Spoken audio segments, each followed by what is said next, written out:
Grammar.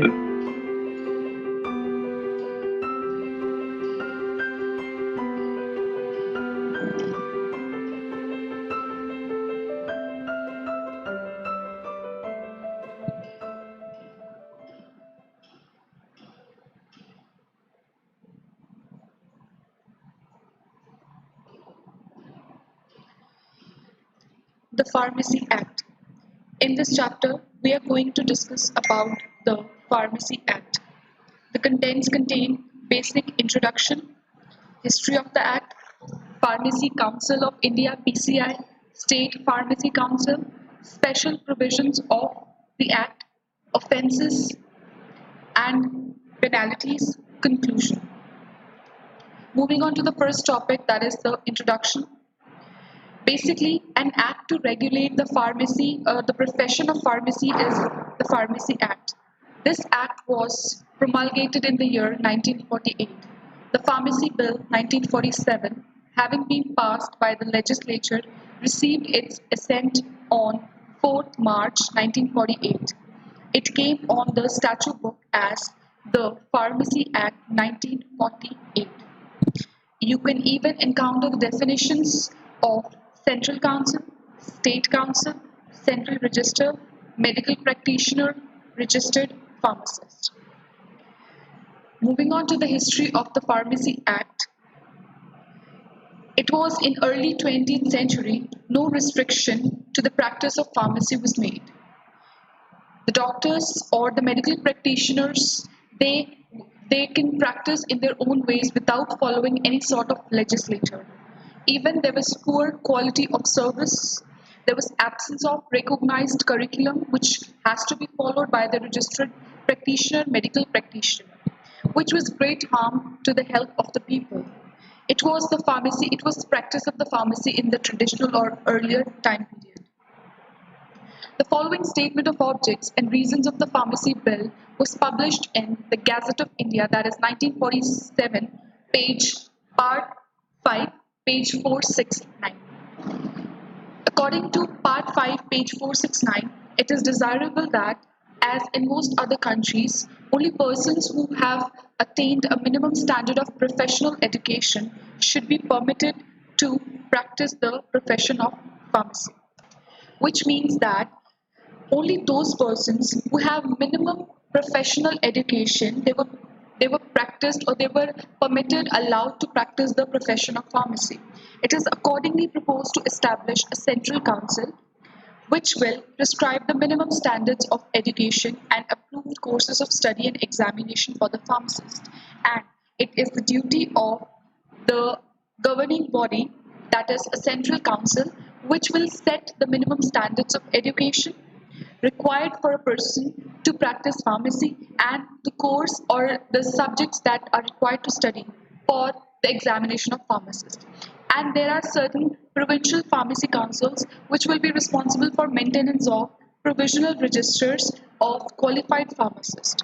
It is further proposed to empower provisional governments to prohibit the dispensing of medicines on the prescription of a medical practitioner otherwise than by or under the direct or personal supervision of a registered pharmacist.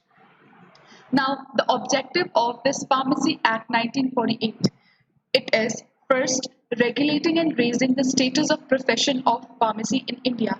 That means the practice of pharmacy is regulated and the profession so that it gets recognized, it gets the status, it is done through this it is achieved through this Pharmacy Act. Second, providing uniform education and training to the persons willing to enter the profession of pharmacy. The future pharmacists, the students who have opted pharmacy as their career, in order to provide them uniform, equal sort of education and training so that they get into this field and become qualified registered practitioners. It is the basic objective of this act. Third, maintaining control over the persons entering the profession of pharmacy. Pharmacy Council of India. Let's have a look at the basic details about the Pharmacy Council of India, that is PCI. The PCI was first constituted in the year 1949. It is reconstituted every 5 years. can be revised or it can be remain the same. The composition, it has certain elected members, nominated members, ex officio members. Elected members contains 6 members which are elected by UGC from teaching profession, 1 member elected by MCI and 1 member elected by State Pharmacy Council. Second, the nominated members. 6 members again nominated by the central government, 1 representative each from the UGC elected by the UGC and AICTE, 1 registered pharmacist selected from or selected by each state or union territory. Third, ex officio members, which contains the Director General of Health Services, the Director of Central Drugs Laboratory, the Drug Controller of India. Next, the Executive Committee. It contains the President of Council, the Vice President of the Council, 5 other members elected by the Central Council from amongst its members. Last, apart from this, the Council also appoints a registrar, other officers and services for carrying out its statutory functions. What are the basic functions of the PCI? The role of PCI. First, to frame an educational structure for the would-be pharmacist and to keep it tuned to changing needs with the passage of time. So it is basic function of PCI is in order to form a proper educational structure with proper courses and providing equal knowledge or equal education to the future pharmacist, and also to revise the required changes with the passage of time. Second, education regulations. Third, recognize the qualification granted outside the territory to which the Pharmacy Act extends. Fourth, maintain the central register for pharmacists and other functions for the furtherance of the Act. Approval or withdrawal of institutions. For approval, procedure to be followed for approval for an institution providing course of study in pharmacy. First, application by institution to PCI. Second, inspection. Third, approval. And last one is declaration. In this process of approval, if any person or if anybody wants to open a pharmacy college, whether it contains bachelors of pharmacy or it has masters or it has the diploma, for approval they require proper consent from the PCI, and the steps involved are: number 1, application by institution to PCI. They need to apply for that institution to PCI. There will be inspection. Secondly, there will be inspection conducted by PCI in order to check the required paperwork or the building or other norms as per norms. Next, approval is granted by PCI if according to them the institution is in accordance with the norms. And last one is declaration. They declare the approval for the opening of a provision of course of study in pharmacy. Next is withdrawal. If there is non-compliance with education regulations, the PCI have all the authorities to withdraw their approval. Notice it is issued to the institution by the PCI. For the same, they will issue a notice after particular inspection if they're not satisfied or the college is not in compliance with the education regulation. They issue a notice to the institution. 3 months withdraw from the institution to make its representation, and final decision rests with the PCI. Qualification, the approval of qualification granted outside India. Qualification in pharmacy granted outside India can be recognized by the PCI. They have all the authorities to do it. This is applicable to Indian citizens. Citizens of the foreign nationality can be eligible for the registration when an Indian national holding the same qualification is allowed to enter and practice in that country, and it is vice versa. Under the provisions of Pharmacy Act, that is the amended one, 1976, the PCI is required to maintain a central register. What is the role of this central register? The central register has to be maintained by the registrar of the council. It has to be revised suitably from time to time and published in the Gazette of India. Basically, it contains all the registered pharmacists all over the country. Constitution, next is State Pharmacy Council. The constitution of State Pharmacy Council is required in each state and it is present in each state. Composition, the State Pharmacy Council consists of First, elected members, which includes 6 members elected from amongst themselves by a registered pharmacist of the state, 1 member elected by the medical council of the state. Next, the nominated members, which contains 5 members nominated by the state government. And the last, ex officio members, containing chief administrative medical officer, officer in charge of drugs, control administration of state, government analyst. 2 or more states enter into. Now what is the meaning of joint state pharmacy council? In this, 2 or more states, they enter into an agreement to form a joint state pharmacy council. It also has their own composition. For example, elected members, it consists of registered pharmacists. It can be 3 to 5 from each state instead of a 6 in single state council. Medical council, 1 from each state. Nominated members, government nominees, 2 to 4 from each state instead of 5. And ex officio members containing chief administrative medical officer in charge of drugs control administration, government analyst. The president and the vice president are elected by the members from amongst themselves, and the period for this is 5 years. Casual vacancies filled by nomination or election.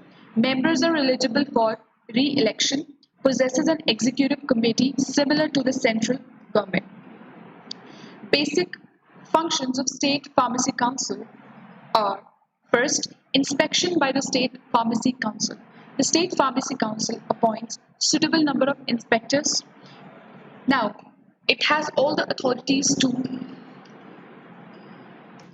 appoint inspectors according to their qualifications, and the role of these inspectors are: first, to inspect the premises where drugs are compounded or dispensed, inquire regarding the registration of a person, investigate complaints, and institute prosecution.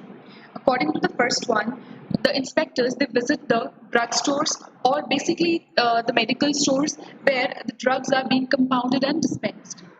Second, they also inquire regarding the registration of a person, whether that person is being registered. Third, they can also investigate any sort of complaints. Any sort of in or out complaints, they has to be investigated by the inspectors. And last, institute prosecution. The institutions which has the degrees of pharmacy, which has opened the pharmacy degrees in their colleges, they are being inspected by the inspectors, which are appointed by State Pharmacy Council. Second, maintenance of registers. The second important role of PCI is to maintain the registers. The first and subsequent registers of pharmacists in a state, it is prepared and maintained by the state government. The state councils, before the end of June, the time period is before the end of June each year, are required to pay to the PCI a sum equivalent to 1/4 of the fees released by them during the period of 12 months, ending March 31st in that year. Register of pharmacists particular is also being maintained by the state government. Third, entry and removal of the names. For entry, all the applicants for registration should be addressed to the registrar of the State Pharmacy Council. If the applicant has the requisite qualification for registration, he shall direct his or her name to be entered in the register. Upon entry, a certification of registration is issued. Person whose name has been removed from the register of any state shall not be entitled to registration unless the state council gives its consent. For example, if a person, due to any reasons, is not registered anymore in any other state, he or she cannot be registered until the State Pharmacy Council give its approval. And next is renewal of rules. For removal, the name of the pharmacist may be removed from the register on following counts. Like there are so many reasons due to which the name of a pharmacist, of a registered medical practitioner can be removed. First, if his name has been entered in register by error, if he has been convicted of any offense in any professional respect, if a person employed by him is convicted of an offense or is guilty of infamous conduct. For removal, 30-day period for appealing is provided. Surrender of the certificate of registration and published in official gazette. The particular person, the particular pharmacist, is provided with a 30-day period of appealing and has to surrender its certificate of registration and it has to be published in the official gazette. Fourth important function of PCI is printing of registers. Printing of the registers, it is basically carried out on the first day of April following the beginning of the Pharmacy Amendment Act 1959. Thereafter, each year after the 1st of April, the registrar will arrange for the reprinting showing supplements to the registers. Third, these registers and supplements are deemed to be proof that the persons whose name are contained therein are registered pharmacists. Next, special provisions of this Act. Pharmacy Act 1959, the one which is amended, pertaining to pharmacists affected by the Partition of 1947. Also, reorganization of the states in 1956. Provisions remained in effect for a period of 2 years. Any sort of provision that is provided under Pharmacy Act, amended Pharmacy Act 1959, will remain in power for 2 years. The state governments were empowered to extend the period of operation up to another 2 years.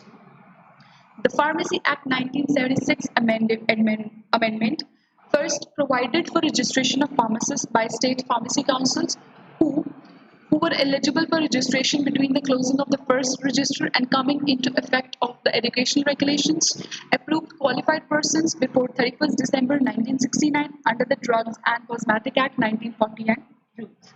Displaced persons from Bangladesh after 14th April 1957 but before 25th March 1971. Repatriates from Burma, Sri Lanka, Uganda, or any other country. Now, there are certain offenses and there are certain penalties for that offenses, which has to be paid if a person or if a registered pharmacist is found culprit. First, falsely claims to be a registered pharmacist. If any person falsely claims to be a registered pharmacist, he or she will have to give fine up to 500 on the first conviction and fine up to rupees 1000 and or 6 month imprisonment of any subsequent conviction. If it is convicted or committed more than once, then it is 1000 with 6 months imprisonment. Second offense is dispensing by an unregistered person, except a medical practitioner. If a person is not registered with the State Pharmacy Council (PCI), cannot dispense the medicine, and if found dispensing, will be provided with 6 months of imprisonment or a fine up to rupees 1000 or both.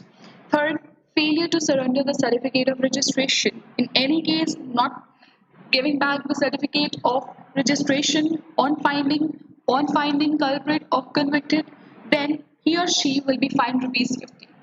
Fourth, obstruction of state pharmacy council inspectors.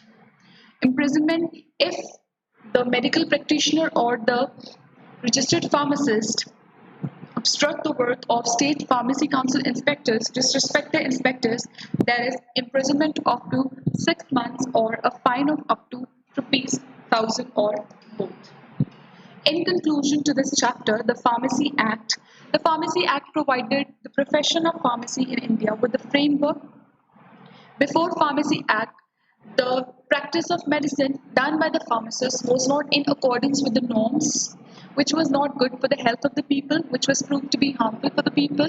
But after the amendment of the Pharmacy Act, it has provided the profession in India, especially with the framework which has regulated and raised the status of profession of pharmacy in the country. Third, education imparted to individuals willing to enter into this profession was standardized and made uniform so that each and every student willing to become a registered pharmacist gets equal and standardized education. Fourth, it helped the government achieve a certain level of control of the professionals engaged in this field. This was all about this chapter, Pharmacy